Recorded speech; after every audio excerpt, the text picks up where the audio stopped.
কতদিন পর আমরা একসঙ্গে বসে খাচ্ছি, তাই না রে টুম্পা?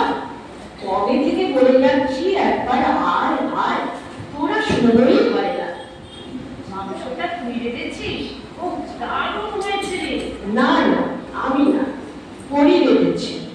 বলিস কি রে ঝুমকি, পরি এত ভালো রাখতে পারে? পরি, এক পরি, এদিকে আয় তো। আসছি। না না, কিছু চাই না। বলছি এমন ফার্স্ট ক্লাস মাংস রান্না কোথায় শিখলি রে? কোথায় আমার বড় মাসির কাছে। ইয়ে ঝুমকি, এত ভালো মাংস রাখিস, কই আমায় তো কোনোদিন খেতে ডাকিসনি। মিথ্যে কথা বলিস না, অনেকবার বলেছি, তোরা শুনেই হয় না। 3 বছর পরে এখান থেকে কালীঘাট কত দূর রে?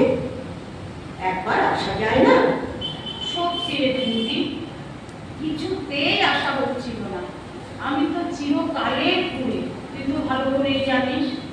কিন্তু দুঃখের বিষয়, আমার বাড়িতে এখন মাংস আসে না। ও মা, সে কি, কেন? মেসোমশাইয়ের তো ভেজ হয়েছে। ভেজ? সেটা কি? ধুর বাবা, তোর জানাইবাবু মাংস খাওয়া ছেড়ে দিয়েছে। কেন?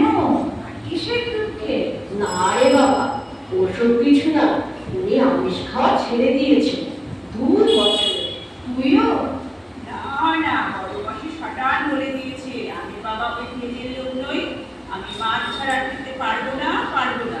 তোমার ইচ্ছে তুমি খেতে পারো, আমি আর তুমি মাছ খাবো। হ্যাঁ, আসবি বলে মাধবকে বললাম একটু চিকেন নিয়ে দিতে।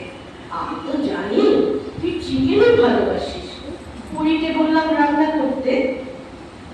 হ্যাঁ গো, তোমরা কতক্ষণ গল্প করবে? একটু ভাত তো শুকিয়ে কাঠ হয়ে গেল। ও মা, তাই তো, কতদিন পর, তাই না রে টুম্পা? হ্যাঁ রে ঝুমকি, কতদিন পর কত কিছু মনে পড়লো। মামার বাড়ির কালী পুজো, ভাইফোঁটা, খেতে বসে একটু হাত শুকিয়ে যাওয়া।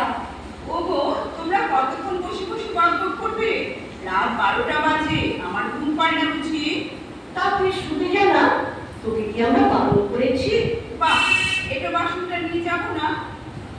তোকে নিতে হবে না, আমি নিয়ে যাচ্ছি। টেবিলও আমি পরিষ্কার করে দেবো, তুই শুয়ে পড়। ঠিক আছে, আমি যাচ্ছি। 2 বোতল জল, মশলা করলো টেবিলের উপর রাখা আছে, আমি চললাম। ঠিক আছে, চল রে ঝুমকি, হাত ধুয়ে আসি।